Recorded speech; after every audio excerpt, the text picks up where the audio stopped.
Hi there, I'm Shuyan, a Customer Success Associate here at altHR. In this video, I'll be bringing you through the functions of the expense module.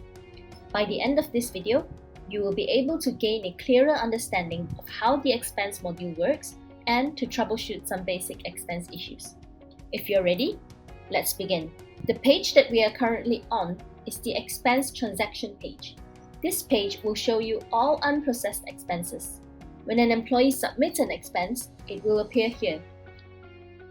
You will have a listed view of the expense name, who had submitted the expense, when it was submitted, and what the approval status is, etc.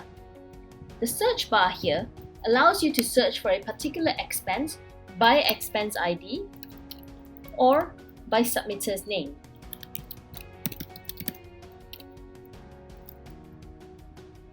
If you wish to narrow it down to a group of expenses, you can explore the filter function here beside the search bar. You can select the item by clicking on it and expand your selection by adding them on. Click on Filter Request for your filter to be applied. Take note that all expenses that appear here are unprocessed expenses.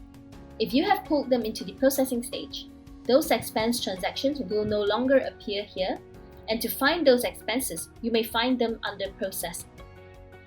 To view the full details of an expense, simply click on the View button.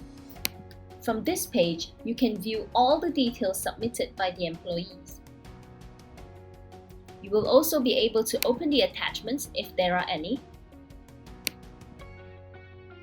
For expenses in the pending status, admins will see the option of approving on behalf on the top of the page here. For requests that has been approved on behalf by admins, it will show in the approval workflow here. This will also be reflected on the user's end. If there is more than one level of approval for the expense will follow the routing and pend the following approver.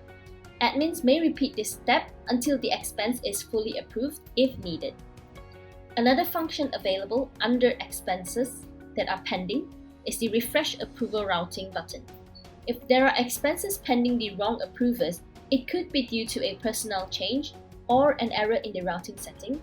This button allows admins to refresh the routing and redirect the workflow to the correct approvers. But before you go ahead and click on this button, you will need to have made the relevant corrections first.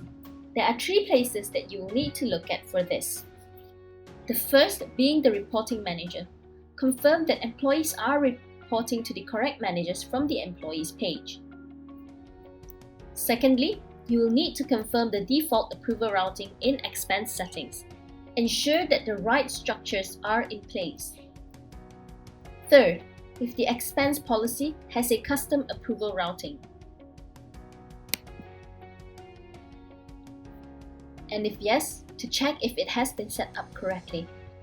For more details on this, I recommend you to watch our video on setting up approval routings linked in the description below.